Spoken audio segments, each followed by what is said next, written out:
दोस्तों Hitler Germany का वो तानाशाह था जिसकी तानाशाही के बारे में सुनकर ही किसी की भी रूह कांप जाए। यहूदी लोगों के साथ तो उसने इतना बुरा बर्ताव किया था कि उसके इस कृत्य को मानव जाति पर ही एक धब्बा कहा जाना चाहिए। हिटलर ने यहूदी लोगों को बुरी तरह प्रताड़ित किया था।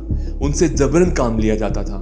उन्हें ना तो ठीक से खाने को दिया जाता था और ना ही उन्हें रहने को ठीक जगह ही दी जाती थी। आप ये समझ सकते हैं कि यहूदी लोगों को रहने की जगह नहीं दी जाती थी, बल्कि उन्हें जगहों में जबरन ठूसा जाता था। दोस्तों जब उन्हें ट्रेनों से कंसंट्रेशन कैंप में ले जाया जाता था तो आप उनकी स्थिति ऐसे समझ सकते हैं कि 100 की कैपेसिटी वाले डिब्बों में ठूस ठूस कर 500 लोगों को भरा जाता था।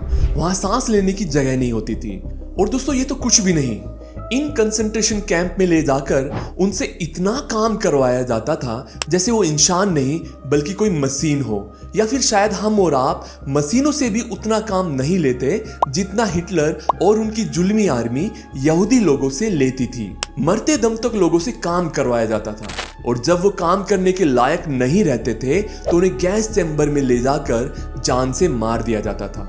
इतना ही नहीं दोस्तों, पूरे यूरोप से ढूंढ ढूंढ कर यहूदी लोगों को मारा जा रहा था। दोस्तों ये सब घटनाएं सुनने के बाद हिटलर के लिए मन में जो गुस्सा और घृणा आती है वो तो है ही, लेकिन इसके अलावा एक सवाल यह भी आता है कि आखिर यहूदी लोगों से हिटलर को दिक्कत क्या थी। आखिर ऐसी क्या दुश्मनी थी हिटलर की यहूदी लोगों से जो वो उनकी पूरी कम्युनिटी को ही खत्म कर देना चाहता था। दोस्तों आखिर ऐसी कैसी सनक जो इंसानियत को ही ताक पर रख दिया गया। इसके अलावा सवाल यह भी उठता है कि आखिर ऐसा कैसे होता रहा कि लाखों की तादाद में लोगों को मारा जाता रहा, प्रताड़ित किया जाता रहा, लेकिन किसी ने भी इस घिनौने और क्रूर काम का विरोध नहीं किया। जानेंगे इन सभी सवालों के जवाब हमारी इस नई वीडियो में। नमस्कार दोस्तों, मेरा नाम है रजनीकांत चौहान और आज की इस वीडियो का टॉपिक है आखिर हिटलर यहूदी लोगों का नामो निशान क्यों मिटाना चाहता था। दोस्तों ये सभी चीजें समझने के लिए हमें सारी सिचुएशन शुरू से समझनी होगी। तो आइए इस कहानी को शुरू से शुरू करते हैं। दोस्तों ऐसा नहीं है कि यहूदी लोगों के प्रति लोगों में घृणा की भावना अचानक हिटलर ने पैदा कर दी थी। ये भावना तो कहीं ना कहीं मिडिल एज से ही पूरी क्रिश्चियन कम्युनिटी के लोगों में थी। असल में क्रिश्चियन धर्मशास्त्र के अनुसार यहूदी लोगों को ही जीसस की हत्या का जिम्मेदार माना जाता था, इसलिए कहीं ना कहीं लोगों के मन में यहूदी लोगों के प्रति रोष तो था ही। इसके अलावा यहूदी लोग उस टाइम काफी इंटेलिजेंट और समृद्ध हुआ करते थे, और ये तो बात हम सब जानते हैं कि जो लोग ज्यादा समृद्ध होते हैं उनके प्रति लोगों में जलन की भावना आ ही जाती है। कहीं ना कहीं ये रीजन भी रहा होगा, शायद हिटलर के मन में भी इस तरह की जलन रही हो। एक रीजन तो ये भी कहा जाता है कि हिटलर की गर्लफ्रेंड यहूदी थी और उससे बदला लेने के लिए हिटलर पूरी यहूदी कम्युनिटी को खत्म करना चाहता था। हालांकि ये बात कितनी सही है कितनी नहीं ये कह पाना मुश्किल है, क्योंकि इसके बारे में इतिहास में कोई पुख्ता परिणाम नहीं मिलता।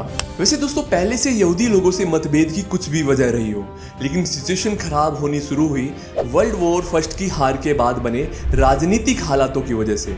जर्मनी युद्ध हार चुका था और जैसा हमने आपको ऑलरेडी बताया कि यहूदी लोग काफी समृद्ध और एजुकेटेड थे, तो जाहिर तौर पर उच्च पदों पर भी वही लोग आसीन थे। वर्ल्ड वॉर में जर्मनी की हार के बाद लोगों के मन में कहीं ना कहीं ये बात भी आ गई थी कि इस हार के जिम्मेदार यहूदी लोग हैं और उन्होंने ही देश के साथ गद्दारी की है। यहाँ तक कि लोग ये भी मानने लगे थे कि मार्क्सवादी विचारधारा और कम्युनिस्ट सोच भी यहूदी लोगों की ही देन है, और हिटलर तो वैसे भी कम्युनिस्ट लोगों से नफरत करता था, और ऐसे करते करते जर्मनी के लोगों में यहूदी लोगों के प्रति नफरत पनपने लगी। इसके बाद साल 1933 में national socialist German workers party, जिसे हम नाजी पार्टी के नाम से जानते हैं, वो पावर में आती है। ये पार्टी वर्ल्ड वॉर फर्स्ट के दौरान साल 1919 में स्थापित हुई थी और 1920 तक ये पार्टी काफी पॉपुलर हो गई थी। ये हिटलर की पार्टी थी और हिटलर तो वैसे भी कम्युनिस्ट लोगों से चिढ़ता ही था, इसलिए जैसे ही वो पावर में आया उसने यहूदी लोगों के खिलाफ नफरत फैलानी शुरू कर दी।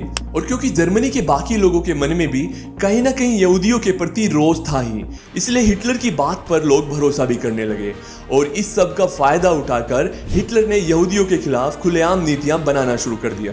आप समझ सकते हैं कि उस टाइम सिचुएशन ये थी कि यहूदी लोगों को काम करने तक की इजाजत नहीं दी जा रही थी, उन पर बिजनेस करने से रोक लगा दी गई थी, और यहाँ तक कि उनके आने जाने पर भी रोक लगाई जा रही थी। स्थितियां ऐसी हो रही थी कि यहूदी लोगों को भी समझ नहीं आ रहा था कि उनकी आखिर गलती क्या है और उनके साथ ऐसा क्यों हो रहा है। उनके बच्चे बाहर नहीं खेल सकते थे, उन्हें छिप कर रहना पड़ता था। वो अपने ही देश और अपने ही घरों में गुलामों जैसी जिंदगी जीने को मजबूर हो रहे थे। लेकिन हिटलर का मन सिर्फ यहूदी लोगों के फंडामेंटल्स राइट छीन कर ही नहीं भरने वाला था, बल्कि उसके दिमाग में तो और भी खौफनाक चीजें चल रही थी। और इसकी शुरुआत हुई 9 मार्च 1933 को, जब पहला कंसंट्रेशन कैंप खोला गया। कंसंट्रेशन कैंप बेसिकली वो जगह थी जिन्हें यहूदी लोगों को प्रताड़ित करने और मारने के लिए बनाया गया था। 15 सितंबर 1935 को जर्मन की संसद ने रिच सिटीजनशिप लॉ लागू कर दिया। इस कानून के हिसाब से सिर्फ उन्हीं लोगों को जर्मन माना जाएगा जो खून से जर्मन है, और सिर्फ उन्हीं लोगों को ही जर्मनी में रहने का अधिकार दिया जाएगा। बेसिकली इस कानून की मदद से यहूदी लोगों को ही टारगेट किया जा रहा था। ओवरऑल मोटिव यही था कि कैसे भी करके यहूदी लोगों को जर्मनी के लोगों से अलग दिखाया जाए और बाकी लोगों के मन में यह भावना डाली जाए कि यहूदी उनके जैसे नहीं है। दोस्तों, यहूदी लोगों में बड़े बिजनेसमैन, बैंकर्स, डॉक्टर्स, म्यूजिशियंस एवं अन्य आर्टिस्ट शामिल थे। लेकिन हिटलर ने कुछ भी नहीं देखा। उसको कोई मतलब नहीं था कि वो समाज के सभ्य और बेगुनाह लोगों को अपनी सनक का शिकार बना रहा है।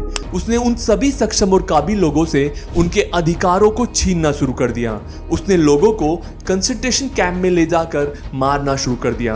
कंसंट्रेशन कैंप में यहूदी लोगों को ले जाकर उनसे काम करवाया जाता था। दिन रात काम करने के बाद उन्हें ढंग से खाना भी नहीं दिया जाता था। इन कैंपों में रहने वाले ज्यादातर यहूदी या तो भूख की वजह से मौत के शिकार हो जाते थे या फिर भूख की वजह से उन्हें कोई और बीमारी हो जाती थी। इन कंसंट्रेशन कैंप में यहूदियों के साथ जानवरों से भी बदतर सलूक होता था।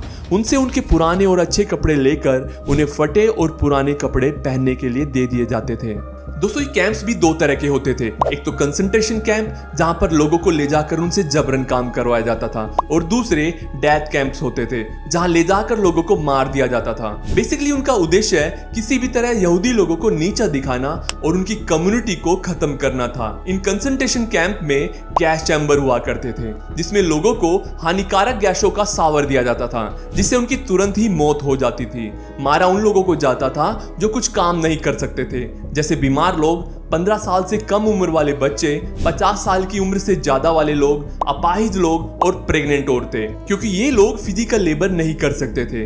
इसलिए हिटलर के अनुसार ये लोग सिर्फ भीड़ बढ़ा रहे थे और इसलिए उन्हें गैस चैम्बर में ले जाकर मार दिया जाता था। दोस्तों, हो सकता है कि आपके मन में ये सवाल आए कि जब लोगों को इस तरह मारा जा रहा था, इतना अन्याय हो रहा था, तो किसी ने इनके खिलाफ आवाज क्यों नहीं उठाई।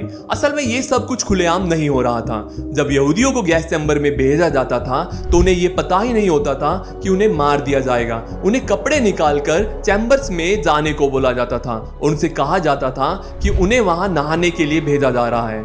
ये सब इतना चुपचाप तरीके से हुआ कि सेकेंड वर्ल्ड वॉर का एंड आते आते यहूदी लोगों ने ब्रिटेन को सीक्रेट लेटर्स लिखकर मदद मांगना शुरू किया। उनके लेटर्स मिलने पर एलाइड पावर्स का भी यही कहना था कि इन कैंप्स को एग्जैक्टली डिटेक्ट कर पाना मुश्किल है। जर्मनी में रहने वाले सभी यहूदियों की लाइफ तो हिटलर ने नर्क बना ही दी थी, पर उसका मन इतने से ही नहीं भरा। उसका अगला स्टेप था दुनिया भर के यहूदी लोगों को खत्म करना, और इसके लिए उसने यूरोप में दखल देना शुरू कर दिया। बेसिकली उसका एजेंडा था कि पूरी दुनिया में जहां जहां भी यहूदी लोग मिले उन्हें ढूंढो और खत्म करो। यूरोप में हमले के साथ ही उसने अपने कंसंट्रेशन कैंप भी एक्सपैंड करना शुरू कर दिया। जगह जगह कंसंट्रेशन कैंप खोले जाने लगे। सबसे पहला हमला ऑस्ट्रिया में हुआ था। लोगों को ऐसा कुछ होने की उम्मीद नहीं थी, लेकिन यहां उसने बड़ी संख्या में यहूदी लोगों को मार दिया। लेकिन असल तबाही तो तब शुरू हुई जब सितंबर 1939 में उसने पोलैंड पर हमला किया। यह सबसे खतरनाक तबाही मानी जाती थी और यही हमला वर्ल्ड वॉर सेकंड के शुरू होने का सबसे बड़ा कारण भी बना। पोलैंड में हिटलर ने 20 लाख यहूदियों को मौत के घाट उतार दिया था। उसकी टीम यहूदी लोगों को उनके घर से ही पकड़ पकड़ कर बाहर निकालती और उन्हें मार देती। पोलैंड से शुरू हुआ हमलों का दौर धीरे धीरे यूरोप पर अपने पांव पसारने लगा। उसकी सेना ने अप्रैल 1940 में नॉर्वे पर आक्रमण किया। उसके बाद 1940 में ही उसने डेनमार्क पर भी हमला कर दिया। इसके बाद जर्मन्स नीदरलैंड में घुसते हैं। उसके बाद लक्सेमबर्ग, बेल्जियम और फिर मई 1940 तक ये फ्रांस में भी एंटर कर लेते हैं। आप समझ ही सकते हैं कि सब कुछ कितना तेजी से हो रहा था। हिटलर की रणनीति भी यही थी कि अचानक हमला करो और सामने वाले को संभलने का मौका ही मत दो। सेकेंड वर्ल्ड वॉर के दौरान हिटलर की सेना ने लगभग 60 लाख यहूदियों की हत्या की, जिसमें 15 लाख तो बच्चे ही थे। दोस्तों, नाजियों के द्वारा कंसंट्रेशन कैंप में यातनाओं के बारे में एनी फ्रैंक ने अपनी डायरी में लिखा है, जिसे the diary of a young girl के नाम से पब्लिश किया गया था। ये दुनिया की सबसे ज्यादा पढ़ी जाने वाली किताब है। एनी को भी हिटलर से बचने के लिए परिवार समेत अपना घर छोड़ना पड़ा था और फिर कंसंट्रेशन कैंप में उसके पूरे परिवार को मौत के घाट उतार दिया गया। उसकी फैमिली से सिर्फ उसके पिता ही जिंदा बचे। ज्यादातर यहूदियों के परिवार का यही हाल था। एक सनकी आदमी ने अपनी सनक के चलते पूरी की पूरी कम्युनिटी को पतन की कगार पर लाकर खड़ा कर दिया था। मानव इतिहास की एक घटना वाकई में इंसानियत को शर्मसार करती है। इस वीडियो के बारे में अपने थॉट्स हमें कमेंट करके जरूर बताइए, और यदि आप हिटलर के ऊपर एक और वीडियो देखना चाहते हैं तो कमेंट बॉक्स में पार्ट 2 लिख दीजिए और हमारे चैनल को सब्सक्राइब भी कर लीजिए। वीडियो देखने के लिए आपका बहुत बहुत धन्यवाद।